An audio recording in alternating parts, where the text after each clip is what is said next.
Hi, I'm Magnani, a professor of astronomy at the University of Georgia, and I've been asked to say a few things about science and science fiction. Well, one of the coolest things about science fiction is what sometimes passes for science fiction today often becomes science later on. A great example of this are our ideas of space and time, which were developed by Albert Einstein at the beginning of the 20th century. Einstein had two theories. One was called special relativity, and the other was called general relativity. And they basically revolutionized our understanding of what space and time are. You may know that the theory of special relativity says that nothing can go faster than the speed of light.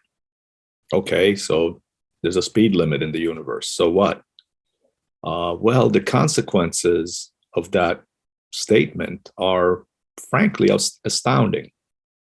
For example, if things can't go faster than the speed of light, then as you look at a moving object, so imagine that there's an object moving in front of you, right across your line of sight, that object will actually be shorter than it is if it was standing still.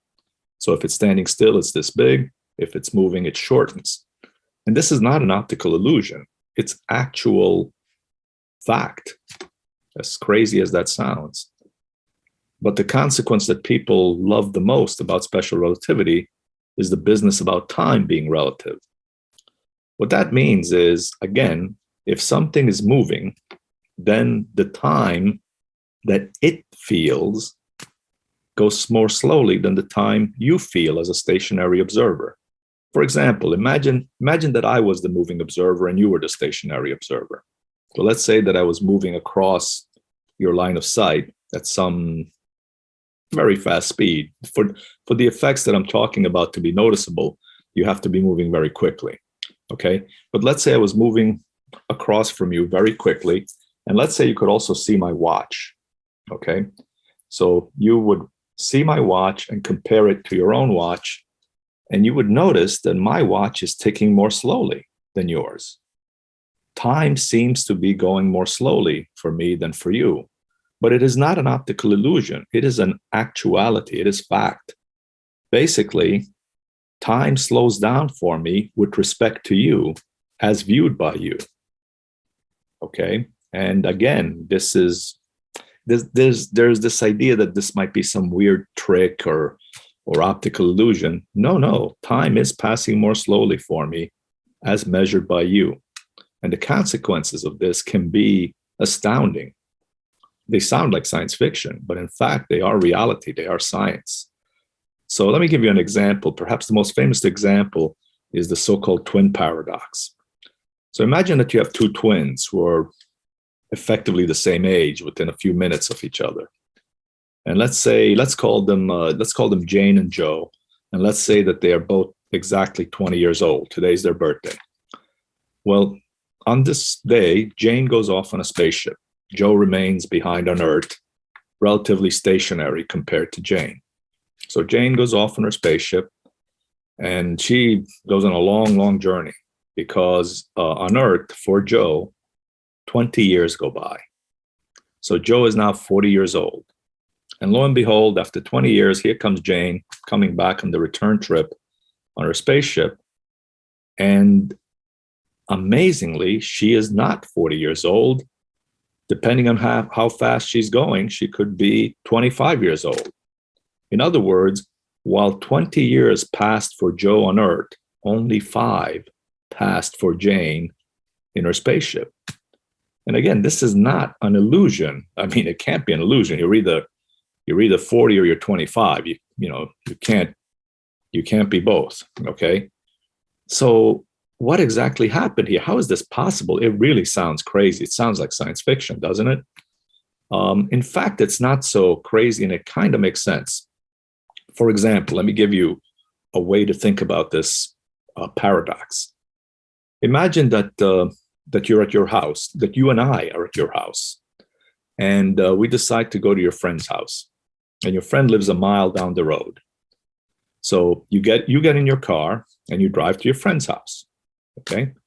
So if you look at the odometer on your car, you will see the tenths of a mile ticking off. And sure enough, after a mile has gone by, you're at your friend's house. So you were right, your friend is a mile away. But I show up a little bit while later and I say, you know what? Your friend is actually 150 miles away. How can that be? Well, what I did was I got in my car, I drove, let's say that I drove to Atlanta. Let's say we were in Athens, okay? I drive to Atlanta, and then I drive back to your friend's house. So on my odometer, 150 miles have ticked by, okay? So if we go by odometers, both of us are right. You're right in claiming that you went 1 mile to your friend's house, and I'm right in claiming I went 150 miles. The odometers don't lie. You can't tamper with odometers. That's illegal. Okay? So obviously what happened, this is not a mystery. What happened is we took different paths to your friend's house. And effectively, that's what happens in the twin paradox, except that instead of taking different paths in space, you take different paths in space-time. So if you take different paths in space-time, it shouldn't surprise you that when you get back together again, you're no longer the same age. After all, you traveled in space and time in a different way. So again, it sounded crazy. It's actually experimentally confirmed, not with people. We have to use atomic clocks, okay? But it has been experimentally confirmed that moving objects, for them, time ticks more slowly, goes more slowly than for stationary objects, okay? Or when compared to stationary objects. So this is a real thing. And again, it must have sounded, well, I wasn't around in 1905, but it must have sounded crazy when Einstein proposed it. But it turned out to be reality. Science fiction becomes reality. You could even think of this as a method for a time machine, in the sense that if you, let's say that, I mean, today is 2022. So let's say you go off on a very fast rocket ship and you travel very quickly for a long, long time. So for you, let's say maybe 20 years have passed, but when you come back to Earth, 500 years have passed on Earth. So now instead of being 2022, when you get back to Earth, it's 2522, 500 years later. But you're only 20 years older. So you have gotten to see a distant future that you could never see, with a normal lifespan. And so it sounds like a time machine. Well, it's not quite so easy, in the sense that although 500 years have passed on Earth and only 20 years have passed for you, and you've only lived 20 years. In other words, you can't pack 500 years worth of experiences in 20 years. You've only had 20 years worth of experiences. You do get to see a different time. Okay, so you have traveled in time, but you haven't gained 500 years of life experience, unfortunately. So, I mean, it's a limited time machine. It is what it is. But again, this actually would work. So you can travel into the future according to special relativity, but not into the past. The general theory of relativity is even stranger, in the sense that it produces these weird objects. It predicts that these weird objects called black holes should exist. Now, they were so crazy. I mean, Einstein realized sometime, I think in the 1920s or 1930s, he realized that these objects were possible according to his theory. But he couldn't accept the fact that there would be regions in space where the curvature of space would be so severe that nothing could escape from them. So although his theory allowed for the possibility of these things, he decided that nature would find a way to prevent these things from being created. They were so alien, so science fiction-like, that basically he couldn't accept it.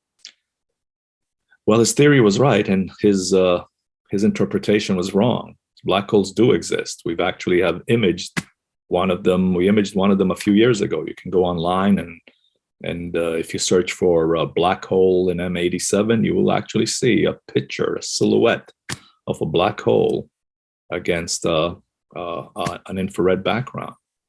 So they do exist. as crazy as they might be. And basically, it's for these reasons that physics and astronomy is so fascinating. Things that seem impossible actually are often possible. Not everything, of course, but it is true that what once sounded like science fiction can become science decades later. So I hope you've enjoyed this little discussion on the nature of space and time and science fiction. And I hope you enjoy your movie. Bye.